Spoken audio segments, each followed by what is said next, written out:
اور ایران بھی اگر اچھا لوگ کہہ رہے ہیں ایران کی حکومت چلی جائے تو بہت اچھا ہے. بھائی جان اگر ایران کی حکومت گئی نا ادھر بیٹھ جائے گا, یہ بارڈر بھی ہمارا غیر محفوظ ہو جائے گا. تو یہ غیروں کی مسلکی اختلاف اپنی جگہ, لیکن اس میں کوئی وہ کام نہ کرو جو آپ ہی کے واٹ لگ جائے, تو آپ ہی کی ایسی کی تیسی. تو اس وقت یہ جو اسلام دشمن قوتیں ہیں, یہ ان کی نظر میں سب سے بڑا ہدف صرف اور صرف کیا ہے؟ پاکستان. اس کو توڑا جائے, اس کے 20 ٹکڑے کیے جائیں, اس کی ایٹمی طاقت کو ناکارہ بنایا جائے.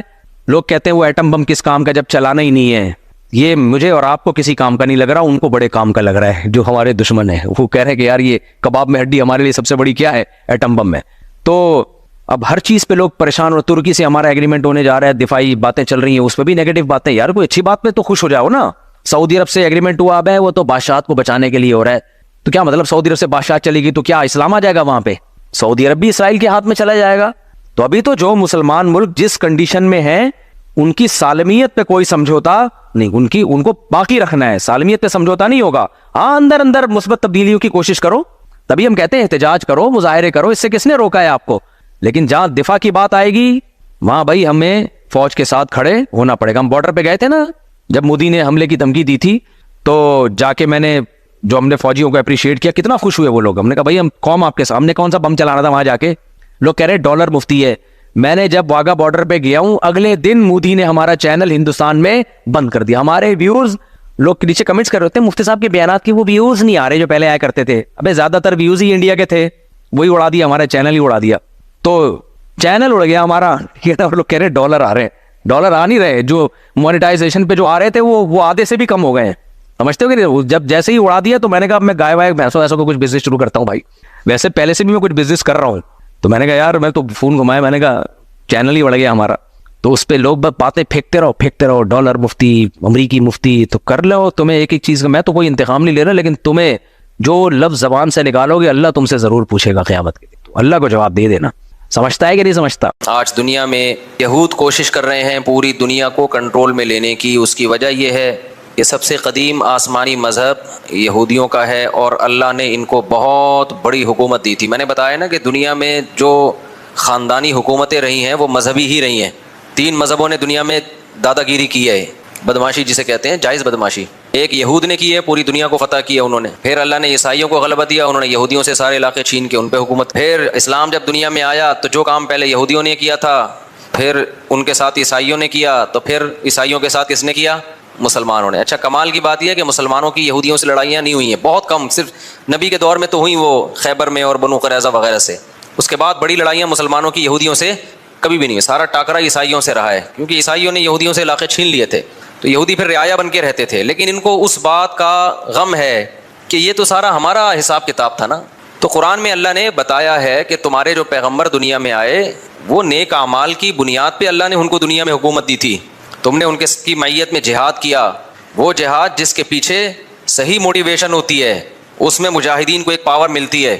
اور جب جہاد کے پیچھے صرف پیسہ رہ جائے, زمین اور حکومت رہ جائے, تو اس جہاد میں طاقت نہیں رہتی, بلکہ وہ جہاد ہی نہیں رہتا ہے. تو اب یہ لوگ کہتے ہیں ہمارے پیغمبر تھے سلیمان علیہ السلام, داؤد علیہ السلام. تھوڑا سی تاریخ بتا دیتا ہوں نا, پتہ ہی ہوگا لیکن نئے لوگ بھی آتے ہیں. ابراہیم علیہ السلام سے اصل میں تو تاریخ شروع ہوتی ہے نا, جو پیغمبروں کی جو ہمیں ملتی ہے. ویسے تو اس سے پہلے بھی پیغمبر آئے ہیں, لیکن جو دنیا میں زندہ قومیں ہیں ان کی ہسٹری کہاں سے ملتی ہے ہمیں؟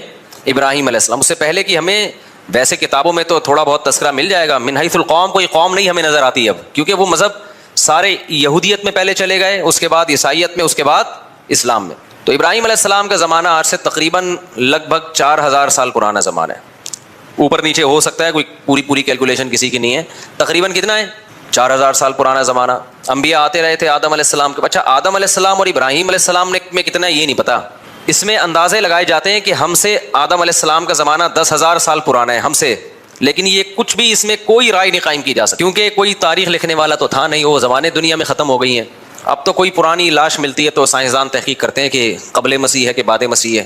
قاف میم لکھا ہوتا ہے نا, اب تو وہ بھی لکھنا چھوڑ دیا لوگوں نے, تو وہ اس سے پہلے کی بڑی بڑی تاریخیں. بہرحال تو ابراہیم علیہ السلام وہ نبی ہیں جن کو اللہ تعالیٰ نے بہت زیادہ نوازا تھا, کیونکہ بت پرست قوم کے خلاف کھڑے ہو گئے تھے اور پھر ابراہیم علیہ السلام سے اللہ نے وعدہ کیا تھا آپ کی اولاد میں ہم نبوت کو جاری کریں گے. میں کافی لمبی پہلے بتا چکا ہوں, بہت شارٹ کروں گا تاکہ آج ہمارا یہ ٹاپک نہ رہ جائے.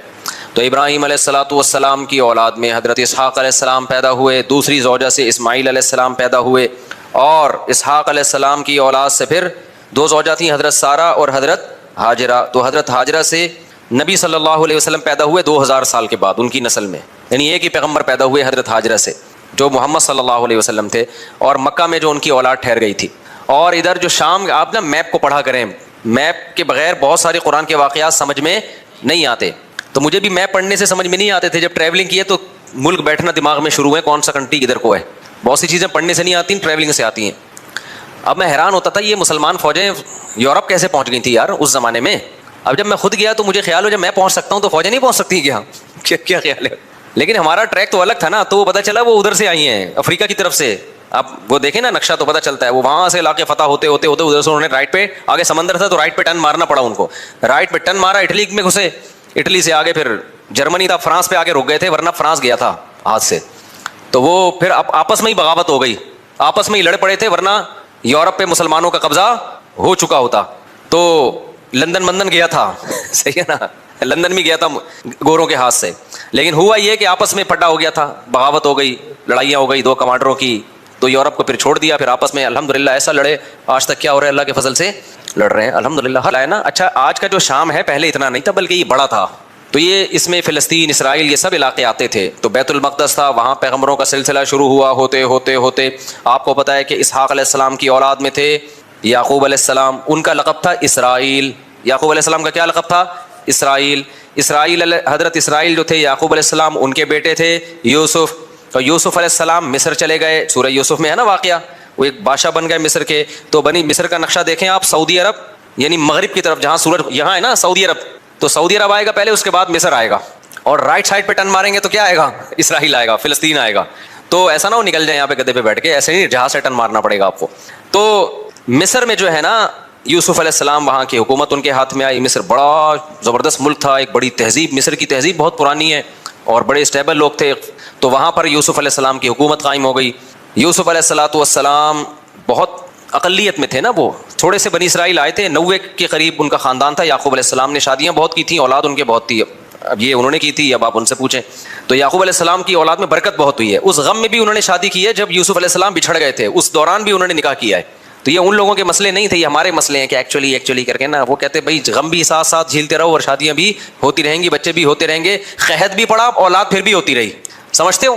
تو یہاں تک کہ جب یعقوب علیہ السلام مصر گئے ہیں نا, جب پتہ چلا بیٹا بادشاہ بن گیا ہے, تو مولانا عبد الماجد دریا آبادی بڑے عالم گزرے ہندوستان میں, جو دنیاوی علوم کے بھی بڑے ماہر تھے. انہوں نے اپنی تفسیر میں لکھا ہے, وہ خود یعقوب علیہ السلام کی اولاد میں بھی انہوں نے اپنا پورا نسب بھی بیان کیا ہے کہ ہمارا نسب اتنی پشتوں میں جا کے یعقوب علیہ السلام سے ملتا ہے.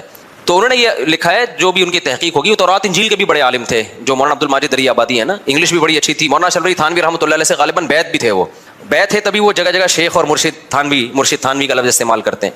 تو دنیاوی دینی دونوں علوم کے بڑے ماہر تھے, بڑی ریسرچ. انہوں نے لکھا ہے کہ 90 افراد تھے یعقوب علیہ السلام کی, صرف بیٹے, بیٹیاں, بہویں, داماد, یہ ملا کے ٹوٹل کتنے تھے؟ 90. ان کے اکلوتے سربراہ تھے. تو یہ 90 افراد ہجرت کر کے گئے ہیں کہاں؟ مصر کی طرف. یہ سارے بنی اسرائیل تھے. سمجھتے ہو گے نہیں سمجھتے؟ جب یہ وہاں گئے ہیں تو اللہ نے ان کو حکومت دی, لیکن تھے منورٹی میں, اقلیت میں تھے. حکومت تو آ گئی, مصر کی خدمت بہت کی, لوگوں میں ان کی عزت, لیکن ظاہر ہے جب آپ اقلیت میں ہوتے ہیں تو آہستہ آہستہ کمزور ہونا شروع ہو جاتے ہیں. غیر قوموں میں حسد ہوتا ہے کہ یہ دوسرے ملک سے آئے ہوئے ہم پہ کیوں حکومت کر رہے ہیں, یہ ادھر سے آئے ہوئے لوگ. اچھا تہذیب ان کی اچھی تھی, مصریوں کو تو غیر مسلم تھے نا, بت پرست تھے وہ, تو بت پرستوں کی ان کے مقابلے میں کیا تہذیب ہوگی؟ پلہ کس کا بھاری تھا؟ تہذیب کے لحاظ سے ان کا بھاری تھا, لیکن اکثریت میں وہ تھے. تو پھر یہ تھوڑا تھوڑا دین سے دور ہونا بھی شروع ہو گئے. جب دین سے بھی دور ہو رہے ہیں, آپ اقلیت میں بھی ہیں, تو آہستہ آہستہ دوبارہ مصریوں کا غلبہ ہونا شروع, اور قوم پرستی کا نعرہ لگایا گیا. یہ بنی اسرائیلی ہیں, ہم قبطی ہیں, یہ غیر ہیں, یہ حالانکہ بھائی غیر ہیں, لیکن انہوں نے تمہیں بنایا کتنا ہے؟ تمہارے ملک کو قحط سے بچایا ان لوگوں نے, تمہیں تہذیب سکھائی, تمہیں ایمان دیا نا. یہ قوم پرستی انتہائی غلیظ اور بدبودار نعرہ ہے. تو بنی اسرائیل جب یہاں گئے ہیں, آہستہ آہستہ آہستہ حکومت ان کے ہاتھ سے نکلنا شروع, اور گناہوں میں بھی چالنا شروع ہو گیا. جائے جب حکومت میں آتے ہیں تو عیش و عشرت بھی بڑھتا ہے. بالآخر فرعون, اس زمانے میں مصر کا جو بھی بادشاہ اس کو فرعون ہی کہا جاتا تھا, تو وہ والا فرعون جس کا قرآن میں تذکرہ ہے وہ ان پر بالآخر غالب آ گیا, اور وہ ویسے ہی تحریکیں چلنا شروع ہو گئیں جیسے مودی صاحب کی تحریکیں. یہ اقلیت میں ان کو مارو, ان کو پیٹو, ان کو یوں کرو, ان کو یوں کرو. ہندوستان میں مسلمان بیچاروں کے ساتھ ہو رہا ہے اس وقت. تو ظلم شروع ہوا فرعون کا, اور قرآن کہتا ہے کہ ایسا سخت ظلم بنی اسرائیل کے اوپر کہ یقتلوا ابناءہم ویستحیی نساءہم, مردوں کو قتل کر دیا جاتا تھا, عورتوں کو چھوڑ دیا جاتا تھا تاکہ ہم ان سے اپنی نسل ان سے پیدا ہو ہماری, یا ان کو ہم لونڈی بنائیں, غلام بنائیں. تو فرعون کو کہیں خواب آیا کہ میری, وہ نجومیوں نے نہیں بتایا تھا, نجومی جھوٹ بولتے ہیں, نجومیوں کو کچھ بھی نہیں پتا ہوتا. تو زیادہ راجع بات اس میں یہی کہ خواب آیا تھا فرعون کو, اس کو خواب آیا یا کسی نے ماہرین نے پیش گوئی کی ہوگی کہ لگتا ہے کہ یہ قوم میں لیڈر کی صلاحیت ہے, انہی کا کوئی شخص اٹھ کے تمہارا تختہ الٹے گا, تو تم اتنا ظلم کر رہے ہو نا. تو فرعون نے کیا کیا, ظلم کم کرنے کے بجائے بڑھا دیا. بالآخر موسیٰ کلیم اللہ پیدا ہوئے, اور اللہ نے موسیٰ علیہ السلام کو فرعون کے محل میں پلایا, اور پھر موسیٰ علیہ السلام کو نبوت ملی, اور پھر بالآخر فرعون کو اللہ تعالیٰ نے دریا میں غرق کر دیا, اور فرعونی کیا ہو گئے, ایک بھی بندہ نہیں بچا, سارے ہی مار دیے اللہ تعالیٰ نے. ٹھیک, جتنے بھی تھے بنی اسرائیل کو نجات ملی. اور قرآن ان کی تعریف کرتا ہے بما صبروا, اس لیے کہ بنی اسرائیل نے موسیٰ کا ساتھ دیا تھا اور صبر کیا تھا انہوں نے, لیکن تھے بہرحال نالائق, صبر بھی کرتے تھے, تکلیفیں بھی دیتے تھے. پھر بنی اسرائیل کو حکم ہوا کہ اب تو تمہارا اصل وطن ہے فلسطین, ارض شام, وہاں تم موسیٰ علیہ السلام کی قیادت میں اب جہاد کرو. یہ تو اللہ نے فرعون کو خود ہی ٹھکانے لگا دیا. اب ہر جگہ اللہ خود سے کام نہیں کرے گا, کچھ تم کو بھی تلوار اٹھا کے کرنا پڑے گا. یہاں تو ویسے بھی ان کے پاس طاقت ہی نہیں تھی, منورٹی میں تھے نا, کیا لڑتے یہ. تو بنی اسرائیل نے کہہ دیا ہم نہیں جائیں گے, اذهب انت وربک فقاتلا, کیونکہ غلامی میں اتنا عرصہ گزار چکے تھے کہ ذہن کیا بن گیا تھا, غلاموں. آپ اگر غلام بنے رہو نا کچھ دن تک, تو آپ کا دماغ میں مینٹل لیول کیا ہو جاتا ہے. جو لوگ بچوں میں زیادہ رہتے ہیں نا, تھوڑے دنوں میں بچکانہ حرکتیں شروع کر دیتے ہیں. صحبت کا بہت گہرا اثر ہوتا ہے, خوب سمجھ لو. اگر آپ پڑھے لکھے لوگوں میں بیٹھو گے تو آپ کیا بن جاؤ گے, سنجیدہ, سیریس ہو جاؤ گے. آپ اگر ہر وقت مسخروں کے ساتھ بیٹھو گے تو چھچورے بن جاؤ گے آپ, سنجیدگی آپ میں سے ختم ہو جائے گی. آپ علماء, بزرگوں, صلحاء کے ساتھ بیٹھو گے, اللہ کی محبت آپ کے اندر پیدا ہو جائے گی. دنیا پرستوں میں ہر وقت بیٹھو گے جو ہر وقت مال و دولت کی باتیں کرتے ہیں, اتنی گاڑی, اتنے پیسہ, بحریہ ٹاؤن, فلانا, آپ کی نظر میں دنیا کی ہوس اور لالچ پیدا ہو جائے گی. یہ انسان کی نیچر ہے. تو اچھے لوگوں کے ساتھ بیٹھا کرو, سمجھتے ہو. تو اللہ تعالیٰ نے